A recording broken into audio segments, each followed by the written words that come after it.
Bienvenidos.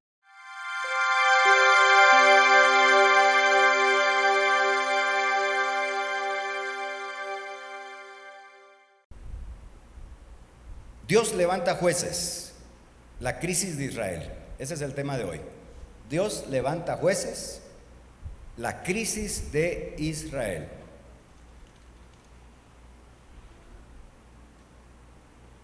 Todo este año hemos estado usando un tema general,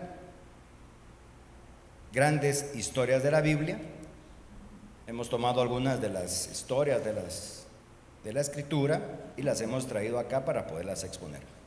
La historia de hoy se encuentra en el libro de Jueces, capítulo 2. Vamos a ir al verso 8, por favor.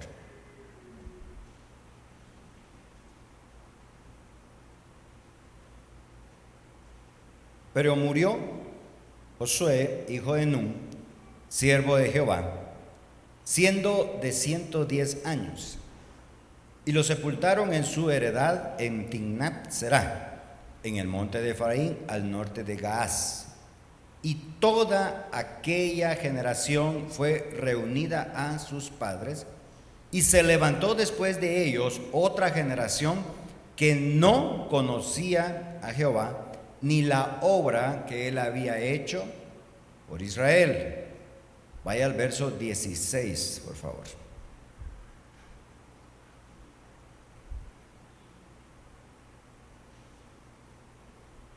Y Jehová levantó jueces que los librasen de mano de los que les despojaban. Y ahí dejamos la lectura por el momento. Después seguimos leyendo algunos otros pasajes. Déjeme hacerle una introducción. Primero, ¿cómo está la cronología bíblica ahora en el libro de Jueces? Primero vimos que Moisés sacó a Israel de Egipto. Eso fue lo primero. Ya vimos todas las historias que pudimos ver de él, cómo Dios se maravilló, cómo Dios hizo prodigios en Egipto y sacó al pueblo de ahí. Luego caímos a que ya estaban por entrar a la tierra y 10 espías dieron un mal informe. El pueblo se puso enojado, airado, empezó a murmurar, quería apedrearlos y un montón de cuestiones. No entraron a la tierra, estuvieron dando vueltas 40 años hasta que la generación que salió de Egipto murió. Los hijos de esta generación fueron los que entraron con Josué a Canaán a conquistar la tierra. La conquista de Canaán de manera militar, así fuerte, guerra, tardaría unos 7, 8, tal vez 10 años aproximadamente. Eso fue Y después vino Josué a esta generación y empezó a repartir la tierra. Bueno, la tribu de Dan se va para allá, la tribu de Neftalí, la tribu de Isaacar, y empezó a repartir toda la tierra en las porciones. Josué ya estaba grande, por supuesto, ya no le daba tiempo a él de seguir conquistando más tierra. Llega un momento que uno dice, ya acabó mi tiempo. Entonces él envió a las tribus y les dijo, vayan a sus lugares y todos los enemigos que están ahí, échenlos fuera. Ya Dios está con ustedes, échenlos fuera. Entonces Neftalí, Zabulón, Isaacar, vayan, ahí está, esta es tu porción, va, saca a la gente que está ahí ya. O sea, él ya no se dispuso a poder ir a hacer todo lo que tenía que hacer porque ya estaba más avanzado en años. Él murió de 110 años y aproximadamente estamos hablando de que la conquista al mando de Josué empezó como a los 80 años de Josué. O sea que Josué ya no era un jovencito de 15, 20 años cuando empezó a conquistar Canaán, ya estaba agrandado. Luego ya no estuvo Moisés como figura del pueblo central para gobernar, ya no estuvo Josué para gobernar. Todo Canaán, ya con los israelitas establecidos, era gobernado por jueces. Ahora, ¿quiénes eran estos jueces? Éxodo 18, 17, por favor. Los jueces no fueron establecidos después, sino mucho antes de entrar a Canaán.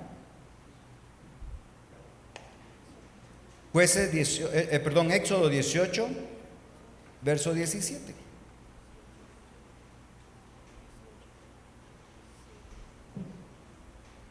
Oiga lo que dice la escritura. Entonces el suegro de Moisés le dijo: no está bien lo que haces.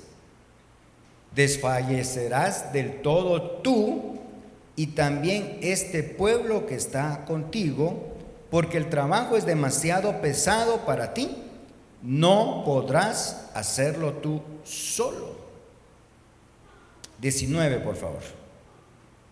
Oye ahora mi voz, yo te aconsejaré, está hablando el suegro de Moisés, y Dios estará contigo. Está tú por el pueblo delante de Dios y somete tú los asuntos a Dios y enseña a ellos las ordenanzas y las leyes y muéstrales el camino por donde deben andar y lo que han de hacer. Además, escoge tú de entre todo el pueblo varones de virtud, temerosos de Dios, varones de verdad, que aborrezcan la avaricia, y ponlos sobre el pueblo por jefes de millares, de centenas, de 50 y de 10. Y voy al verso 22 de Éxodo. Verso 22 de Éxodo. Ellos juzgarán al pueblo en todo tiempo, y todo asunto grave lo traerán a ti, y ellos juzgarán todo asunto pequeño. Así aliviarás la carga de sobre ti y la llevarán ellos contigo. Ahí está entonces el establecimiento de estos jueces. La palabra juez en hebreo es shafat. Shafat quiere decir juzgar, mediar, alguien que está para resolver un conflicto. Eso es lo que quiere decir. Delante de los jueces se exponía una causa. Yo llevaba a mis testigos, la otra persona llevaba a sus testigos y el juez determinaba cómo se tenía que resolver el asunto. Por supuesto, los jueces eran personas que conocían la ley de Moisés.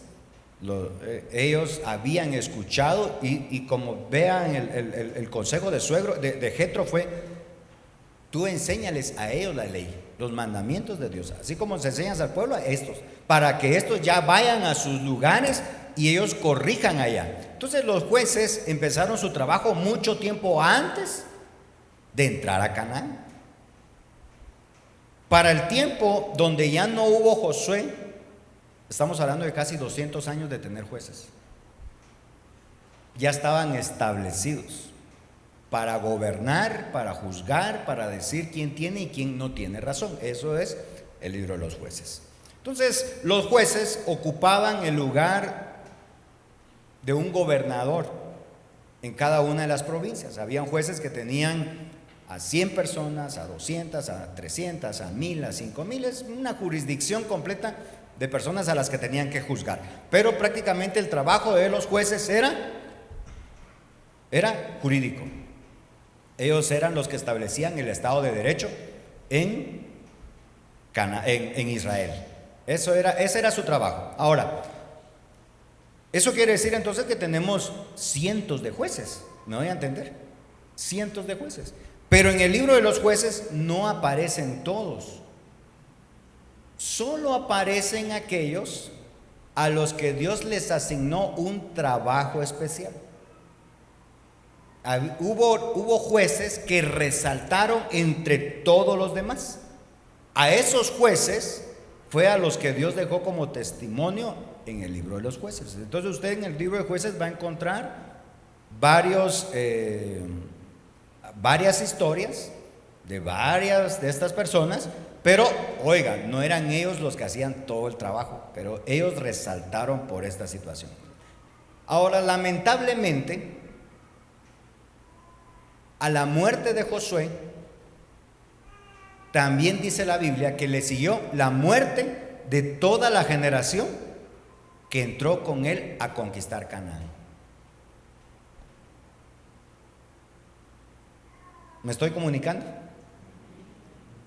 Los hombres de guerra pasaron con Josué a conquistar Jericó, la ciudad de Jai, empezaron a conquistar las partes altas. Acuérdese, por favor, que Israel entró por la parte sur del territorio, desde donde está la franja de Gaza hoy hacia arriba, se fueron para arriba. La parte que estaba hacia el mar Mediterráneo, era una tierra extensa que había que conquistar. Había muchos reyes y se fueron para la parte alta, lo que es Cisjordania el día de hoy. Lo que era Galilea en el tiempo de Jesús, todo eso era parte de lo que Canaán entró a conquistar en ese nivel. Un territorio enorme, un territorio grande. Entonces, muchos guerreros fallecieron incluso en guerra y muchos otros regresaron, pero ya solo a morir. Ahora, mientras ellos estaban peleando allá, hubo una generación que estaba siendo educada en su casa. Miren lo que está pasando aquí. Una generación que conoció a Dios con todas sus maravillas en el desierto, estaba muriendo con Josué.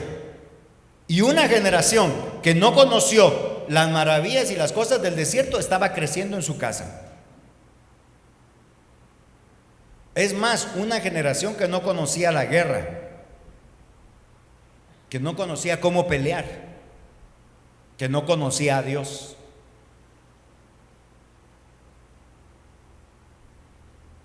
Toda la generación que sí conocía a Dios y sus señales y que salió a pelear, murió. Estos jovencitos que estaban en su casa, que nunca fueron expuestos a la vida, miren qué importante es exponer a nuestros hijos a la vida, que nunca fueron expuestos a la vida, que nunca fueron llevados a conocer cómo tenía que hacerse las cosas como deberían de hacerse. No hubo un padre de familia que los agarrara y dijera: vamos a escuchar la palabra de Dios, vamos a ir para que el juez nos diga qué es lo que hay que hacer. No hubo. Estos patojitos, estos niñitos, estos niños, como usted quiera llamarlos, crecieron en hogares en donde no había palabra de Dios y donde ellos no habían visto. Acuérdense que media vez entraron a Canaán, el maná cesó. Ellos ya no vieron maná, ellos ya no vieron salir agua de una roca, que era lo que miraban en su casa. Ahora, tenían una Biblia ellos. Cada familia de Israel tenía un libro escrito de la ley. No, mi amor, hermano.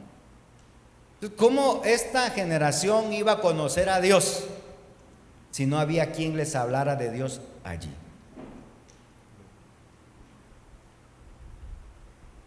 Y por supuesto, todo el libro de Jueces, usted se va a dar cuenta que vienen ejércitos extraños a pelear contra ellos.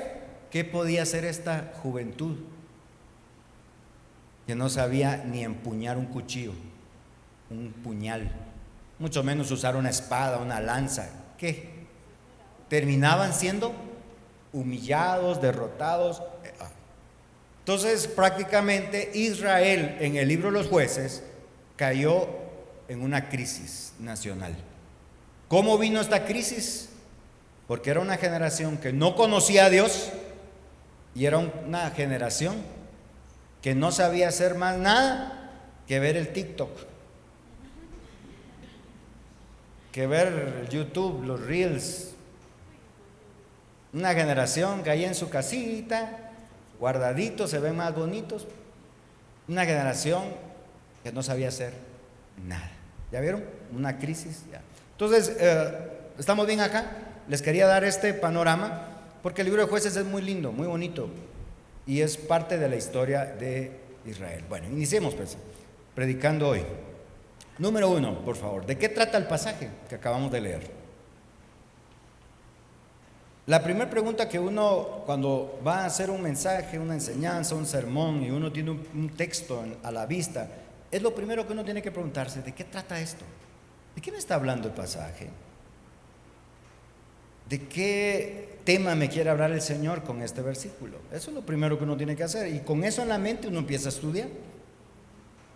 Lo que acabamos de leer es una relación que existe entre ignorancia, desobediencia, consecuencia. Ignorancia, desobediencia, consecuencia. Jueces, capítulo 2, ahí está, verso 10. Ahora sí, vamos. Y toda aquella generación también fue reunida a sus padres, y se levantó después de ellos otra generación que no conocía a Jehová, ni la obra que él había hecho por Israel. Después los hijos de Israel hicieron lo malo ante los ojos de Jehová y sirvieron a los Baales. Dejaron a Jehová, el Dios de sus padres, que los había sacado de la tierra de Egipto, y se fueron tras otros dioses, los dioses de los pueblos que estaban en sus alrededores, a los cuales adoraron y provocaron a ira a Jehová. Y dejaron a Jehová y adoraron a Baal y Astarot. Y se encendió contra Israel el furor del Señor, el cual los entregó en manos de robadores, que los despojaron y los vendió en mano de sus enemigos de alrededor, y no pudieron ya hacer frente a sus enemigos. Por donde quiera que salieran, la mano de Jehová estaba contra ellos para mal, como Jehová había dicho y como Jehová se lo había jurado. Tuvieron aflicción. Por favor, ve ahí la secuencia entonces. Se levantó una generación que no conocía. Eso es ignorancia. No conocía, se pusieron a hacer lo malo. Eso es desobediencia. Y todo esto vino y desató el furor, la ira. Eso quiere decir furor. Furor es ira descontrolada de parte de Dios. Ira, furor contra él. Entonces hay una relación grande entre ignorar, desobedecer y tener consecuencias a eso. Ellos tal vez tendrían más razón en ser ignorantes porque ellos no tenían una Biblia escrita, pero usted y yo sí la tenemos. ¿Cuántos de nosotros podemos negar ignorancia de parte de Dios o ante Dios de que hicimos lo que hicimos porque no sabíamos que lo teníamos? ¿Verdad que no? Es muy difícil. ¿Quién podría decir más? Si la Biblia dice no robarás, Señor, pero ¿dónde dice eso? Yo no puedo decir, mira, me lo dijeron hace 20 años, pero ya no lo recuerdo. No, sigue estando hoy vivo acá en su Biblia. Y aquí hay más mandamientos, aquí hay muchas más cosas que usted y yo tenemos que practicar y hacer. Ahora, cada vez que nosotros no hacemos esto, cada vez que no cumplimos, hay consecuencias. ¿Sí? Hay consecuencias. Usted y yo vivimos cosas o hacemos cosas que a Dios no le agradan, vamos a tener consecuencias. Y alguien va a decir, hermano, pero si yo estoy cubierto con la sangre de Cristo, déjeme decirle que la garantía se invalida cuando usted es desobediente a la palabra de Dios. Ahora, ¿por qué? Es que es incompatible que un hijo de Dios sea desobediente, porque al final Dios lo que requiere es obediencia de sus hijos. Una vida de desobediencia a la palabra del Señor es una vida que claramente no puede decir la sangre de Cristo me protege y yo estoy libre de cualquier cosa. No, ¿por qué? Porque no hay evidencia externa de que usted y yo seamos unos creyentes. La evidencia externa de que somos hijos de Dios es la obediencia a Dios y a su palabra. Lo que Dios dice se hace y lo que Dios dice que no hay que hacer, no hay que hacer. ¿Vamos bien hasta acá? Entonces, ¿de qué trata el pasaje? Hay correlación entre ignorancia, desobediencia, consecuencia. Pero en el caso de nosotros ya no hay ignorancia, porque para eso vino la luz a través de la palabra. En el caso de nosotros sería rebeldía. Miren la diferencia. Rebeldía, desobediencia, consecuencia. Rebeldía, desobediencia, consecuencia. La rebeldía me lleva a desobedecer y el desobedecer me lleva a mí a las consecuencias de lo que se hace. Bueno, entonces debemos analizar que en el pueblo de Dios vamos a tener falsos creyentes y verdaderos creyentes, aunque se escucha mal esas expresiones porque no puede haber un falso creyente, pero al final la Biblia nos menciona en la parábola de la cizaña y el trigo que la cizaña se parece mucho al trigo. Eso quiere decir entonces que entre nosotros hay creyentes que se parecen mucho a los verdaderos creyentes, pero no lo son. Hay otros pasajes de la Escritura que dicen, Señor, Señor, en tu nombre echamos fuera demonios, hicimos milagros, y dice el Señor, nunca los conocí. Entonces sí hay mucha posibilidad que entre nosotros hayan falsos creyentes. Ahora, entonces la pregunta sería, eso me lleva al punto 2, ¿cómo sé yo que soy un verdadero creyente? Es la pregunta lógica, es la secuencia lógica de lo que estamos hablando. ¿Cómo sé yo que soy un verdadero creyente? Yo creo que este es el punto central del pasaje y el punto central también de la enseñanza de hoy. Todos nosotros tenemos una vida fuera de estas instalaciones. Todos. Usted es padre de familia, madre, usted es un hijo, un trabajador, tiene su empresa, usted es un empleado. Aquí hay estudiantes de básico, primaria, bachillerato, universitarios. Aquí hay personas negociantes, comerciantes.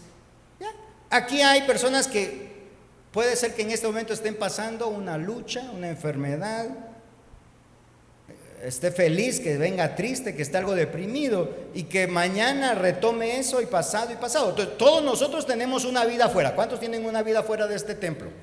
Levanten la mano. Sí, va, todos nosotros. Vaya. Esto es una realidad, nadie la niega. El problema es que muchos venimos al templo y cuando nos vamos de aquí le decimos a Jesús, te quedas aquí, Jesús. ¿Sí? Te quedas aquí, Jesús. Mañana voy a ir a trabajar, voy a estar con mi familia, voy a estar chambeando, voy a estar en el tráfico, voy a ver mi novela, voy a ver mi película, voy a estar en el gimnasio, mañana voy a ir al estadio, los que fueron ayer, y dejan a Jesús aquí. Aquí soy creyente, aquí soy cristiano. Allá afuera, que se quite el que me las debe.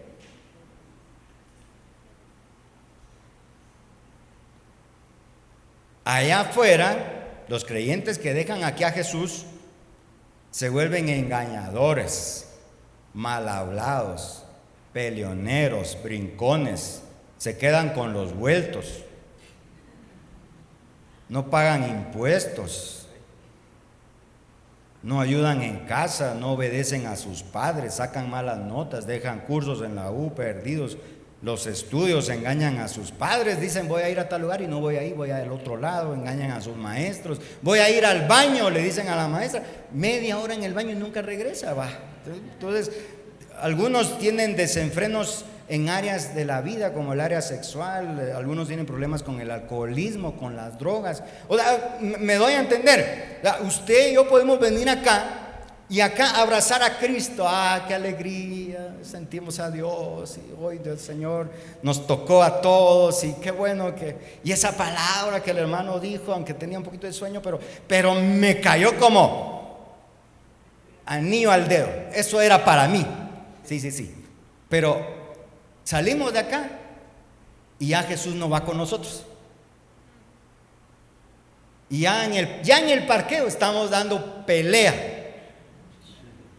Este no se apura, el otro no se mueve, el otro no sé qué, tengo que ir a hacer almuerzo, tengo que ir a vigilar aquella cosa, tengo que ir a hacer lo otro, ya estamos con la electricidad. ¿Por qué? Porque Jesús se quedó aquí.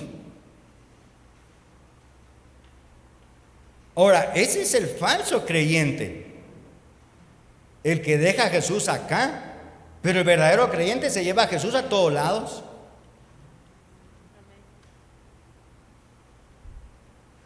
¿Sabe? El falso creyente que dejó a Jesús regresa el otro domingo. Su vida fue un desastre toda la semana y viene aquí, Señor, perdóname, pequé. Tú lo sabes todo, no te vengo acá a engañar. Mi vida ha sido un desastre. Te pido que me perdones. Pero en su corazón no está la mínima intención de cambiar. Se pone a cuentas. Y algunos ahorita al terminarla vamos a orar y usted va a orar y le va a decir: Señor, perdóname, perdóname. Se pone a cuentas con el Señor. El pastor desde acá adelante lo regañó y sí, tiene razón el pastor, tiene razón, tengo que cambiar, pero se quedó así, en tengo que cambiar. No, mi amado. Algunos podrán decir: es que soy débil, hermano, mi carne no, eso no es ser débil, eso es querer verle la cara a Dios. Dios se dio cuenta desde que salió de este culto que usted no es cristiano. Dios se dio cuenta de que usted no es un creyente, de que usted no es creyente de verdad. Dios se dio cuenta de: bueno, a ver a qué horas me invitan mañana lunes que vas a hacer tu negocio, a que yo te dé una manita, pues. Los que trabajamos, los que somos empleados o que tenemos empleados a nuestro cargo, ya me doy a entender, en todo momento Dios mira lo que hacemos. Todo momento Dios mira lo que hacemos. Y Dios no entra en nuestras vidas y no entra a ser parte de nosotros a menos de que nosotros a diario lo invitemos. Mire, hermano, yo no sé, pero cuando estaba escribiendo esto, digo yo: ¿será que alguno será capaz de decirle a Diosito: por favor, mira a otro lado en lo que le doy mordida a este chonte? Sí, aquí está.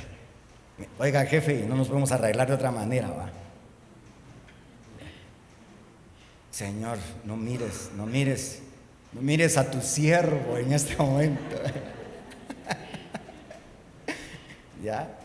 O con los jóvenes que: mamá, voy a ir a tal lugar, y resultan yéndose a otro lado. Eso no lo vio Dios. Dios tiene muchas cosas más importantes que hacer en el universo que verme a mí. No, ¿cómo va a ser eso posible? Dios nos ve en todo momento. Entonces, por favor, el verdadero creyente es aquel que sabe que se lleva a Cristo de aquí a todo lugar.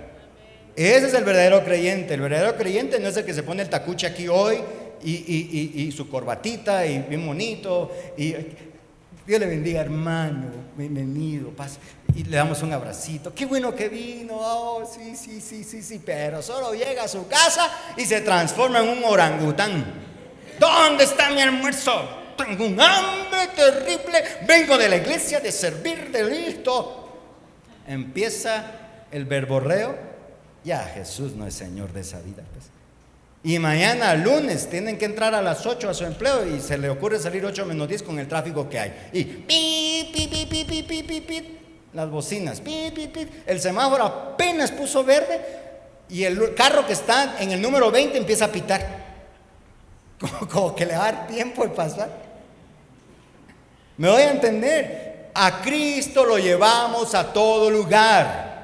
Y Cristo quiere ser el Señor de nosotros en todo lugar. No hay ningún momento en que Cristo cierre los ojos para no vernos. No, la Biblia dice claramente en el libro de Romanos que si nosotros somos hijos de Dios, el Espíritu Santo vive en nosotros.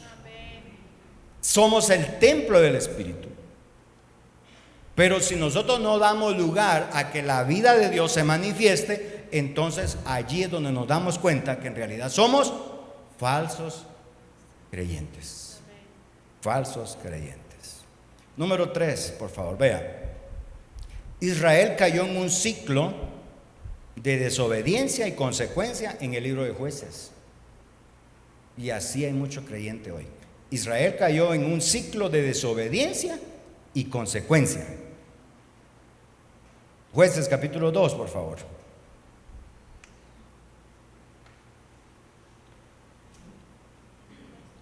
Desobediencia, consecuencia, desobediencia, consecuencia. Por favor, esto lléveselo a su casa. Desobediencia, consecuencia. Jueces 2:16. Y Jehová levantó jueces que los librasen de mano de quienes los despojaban, pero tampoco oyeron a sus jueces, sino que fueron tras dioses ajenos a los cuales adoraron. Se apartaron pronto del camino en que anduvieron sus padres, obedeciendo a los mandamientos de Jehová. Ellos no hicieron así.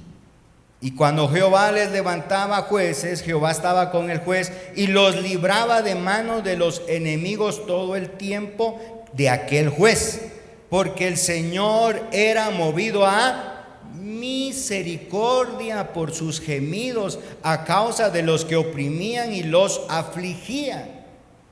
Pero acontecía que al morir el juez, ellos volvían atrás y se corrompían más que sus padres, siguiendo a dioses ajenos para servirlos, e inclinándose delante de ellos, y no se apartaban de sus obras ni de su obstinado camino.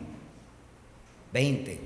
Y la ira de Jehová se encendió contra Israel y dijo: por cuanto este pueblo traspasa mi pacto que ordené a sus padres y no obedece a mi voz, tampoco yo volveré a arrojar más delante de ellos a ninguna de las naciones que dejó Josué cuando murió.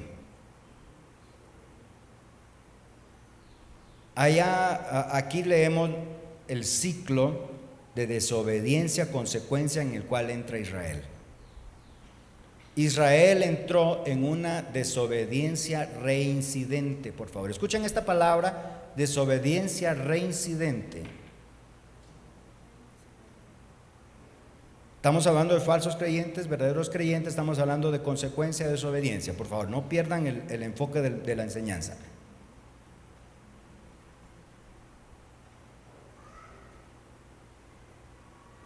No puedo yo asegurarle a nadie aquí que no va a pecar más, aunque sea un verdadero creyente.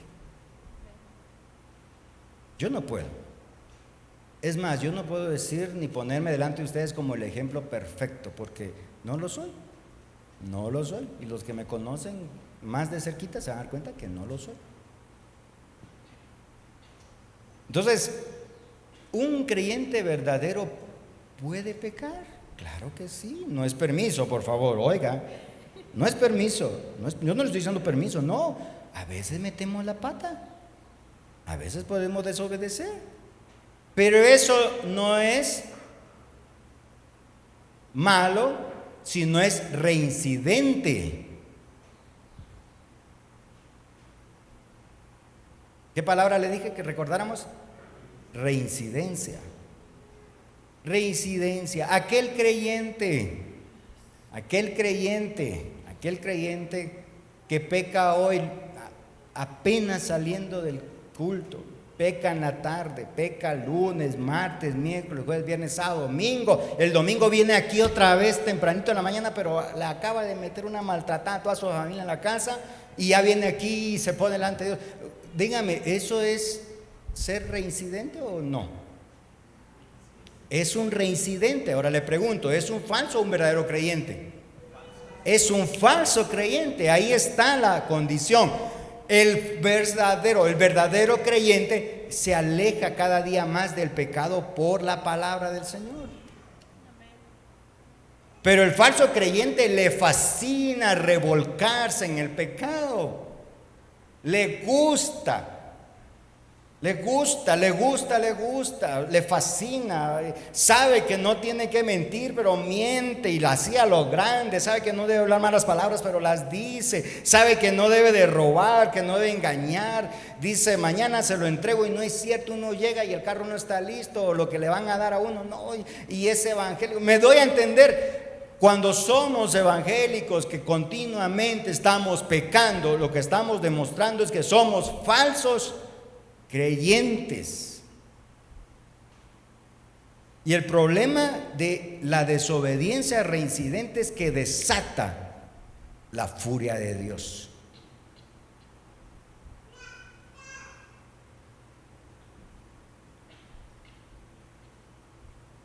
¿Qué me pasa, hermano? Que mi negocio no prospera.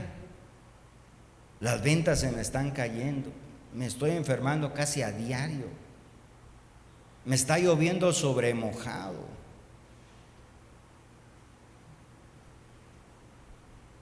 No le voy a decir que nosotros no tengamos problemas, por supuesto que tenemos problemas, pero también analicen ¿Y no será que ya Dios está permitiendo que todo venga esto sobre su vida para que usted entienda y no se vuelva a Él de una vez por todas?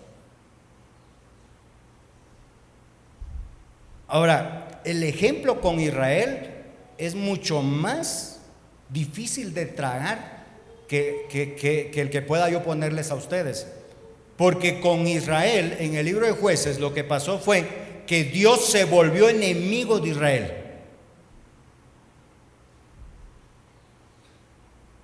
Dios era el amigo que los hacía conquistar, los hacía levantar, los hacía ser más grandes que sus enemigos, pero no. A Dios le llegó a cansar tanto la desobediencia que leemos en Josué 2:21.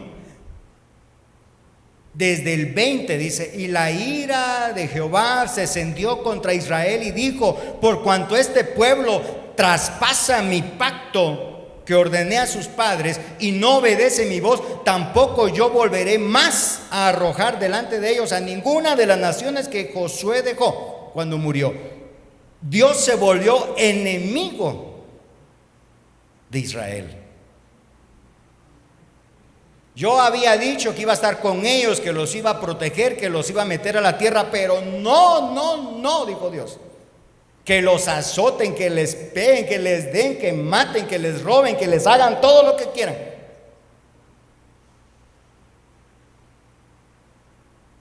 Cuando Israel se daba cuenta de que había metido las patas, se arrepentía y clamaba y se afligía.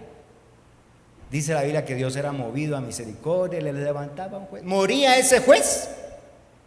Y otra vez, Israel pata de chucho, a seguir pecando y pecando y pecando y pecando y pecando. Ahora, oiga lo que dice Dios: traspasa mi pacto. Traspasar el pacto es romper el pacto. Y eso es importante, no lo pierda de vista, porque la Biblia dice claramente que usted y yo tenemos un nuevo pacto en Cristo Jesús.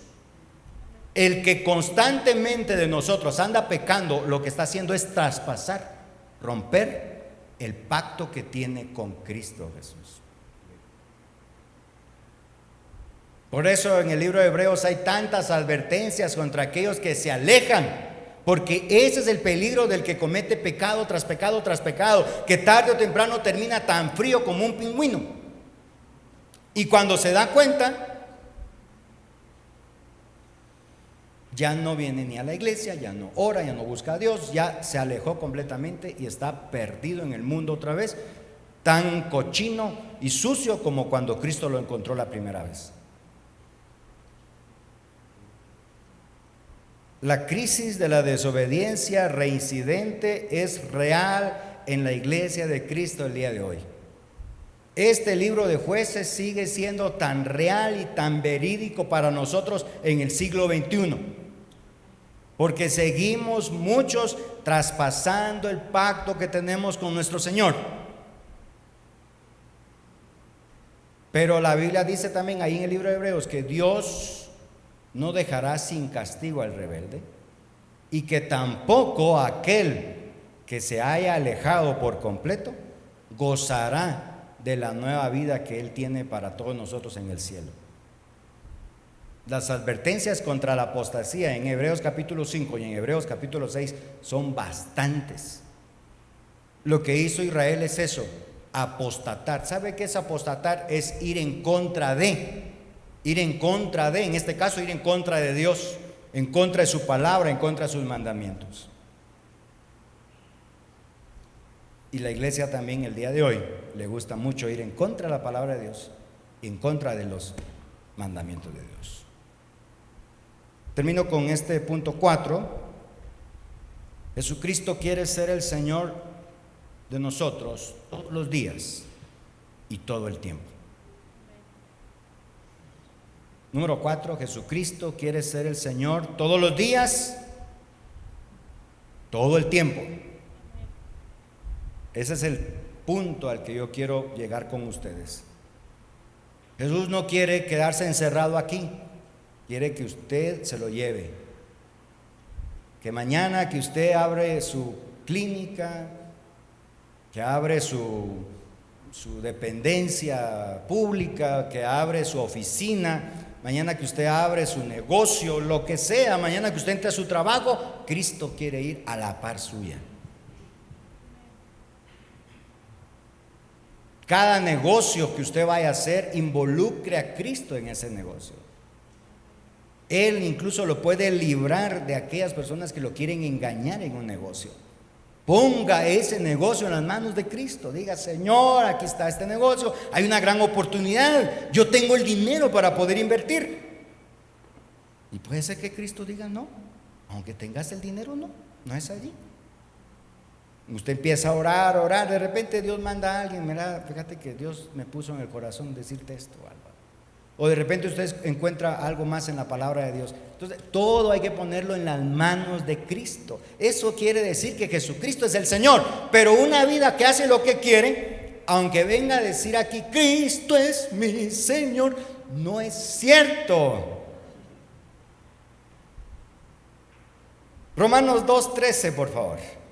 Porque no son los oidores de la ley los justos ante Dios, sino los hacedores de la ley los que serán justificados. Por supuesto, acá la palabra ley quiere decir Biblia. Nosotros ya no tenemos solo la ley, tenemos 66 libros contenidos en esto. Un solo libro que nosotros hemos denominado Santa Biblia. No son los oidores de la Santa Biblia los que serán justos. Eso quiere decir los que entrarán al reino de los cielos. Eso quiere decir, no son los oidores los que entrarán al reino de los cielos, sino los hacedores de la palabra de Dios. Ellos son los que van a ir al cielo.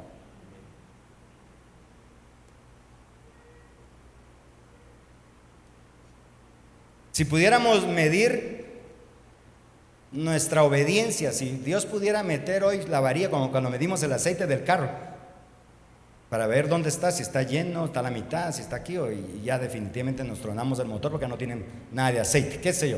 Si Dios pudiera hacer hoy así y meternos la varilla de la obediencia,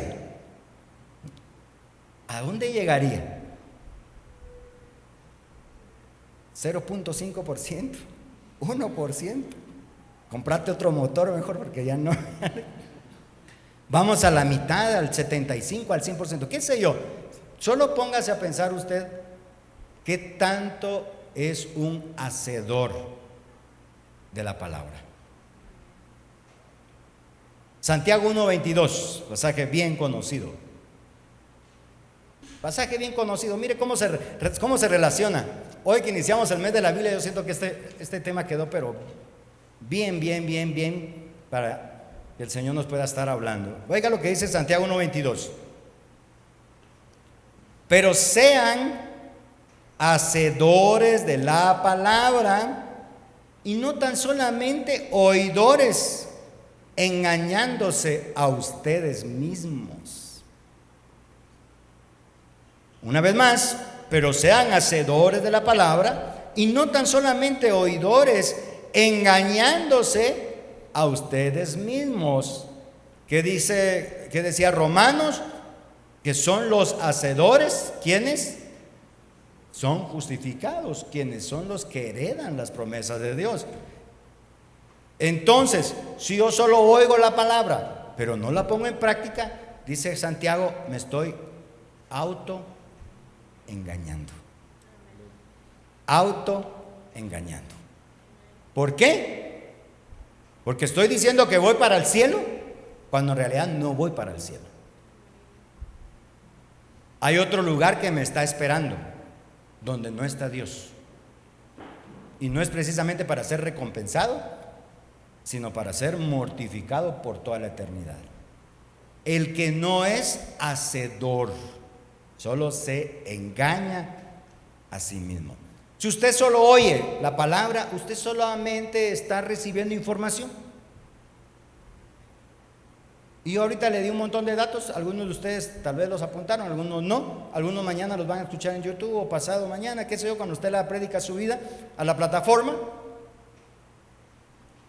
Pero esos datos Si solo se quedan como datos para recibir información, no produjeron vida en nosotros. Pero si los datos que yo le di hoy, esto que le estoy comunicando, usted dice, eso es para mí, yo lo voy a poner en práctica, entonces está empezando la transformación de su mente. La palabra no es para que estemos recibiendo información únicamente. La palabra es para que nuestra mente sea transformada. Cuando no ocurre eso, nuestra mente no es renovada, entonces nosotros somos creyentes oidores. Por lo tanto, somos falsos creyentes. ¿Quién es un verdadero creyente? Aquel que pone en práctica la palabra de Dios. Entonces, no de casualidad, esta iglesia se llama Transformados. Y qué bueno es que usted mañana, que está fuera de este recinto, siga siendo un transformado. Y que el día martes otra vez siga siendo transformado, miércoles siendo transformado por medio de la renovación de su mente. Meta la información de palabra a su corazón, a su vida, pero no solamente para saber más. Qué buen teólogo, ay, qué lindo, cómo sabe de la palabra, sabe de todo. ¿Qué le sirve saber tanto si no pone en práctica? No venga a este lugar para recibir más información, sino para ser transformado por la palabra de Dios.